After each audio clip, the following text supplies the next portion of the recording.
Berdasarkan data harian 22 Juli, kasus positif COVID-19 di Kota Denpasar menembus angka 579 orang. Sementara jumlah pasien sembuh COVID-19 sebanyak 203 orang dan pasien terkonfirmasi positif COVID-19 yang meninggal dunia sebanyak 14 orang. Terkait terus naiknya data warga Denpasar yang terkonfirmasi positif COVID-19, juru bicara Satgas Penanganan COVID-19 Kota Denpasar, Idewo Gederai mengakui naiknya kasus COVID-19 di Denpasar karena abainya warga mentaati protokol kesehatan prokes dalam lingkungan kerja maupun di lingkungan rumah.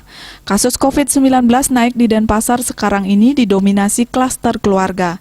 Dijelaskan saat salah satu keluarga melakukan aktivitas di luar rumah, semisal kerja maupun aktivitas lainnya, saat pulang ke rumah anggota keluarga mengabaikan prokes. Saat berkumpul bersama keluarga itulah penularan ke sesama keluarga terjadi karena membawa virus dari luar rumah. Masyarakat pun diingatkan kembali agar tetap mematuhi prokes baik di luar rumah maupun di dalam lingkungan keluarga.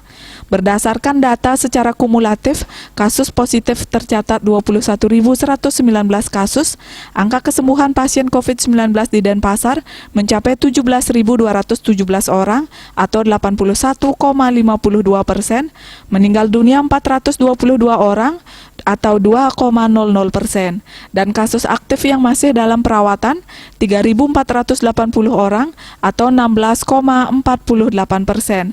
Masyarakat pun ditegaskan untuk melakukan prokes secara ketat, termasuk saat di rumah demi meminimalisasi klaster keluarga. Masyarakat juga diajak untuk menyukseskan vaksinasi COVID-19.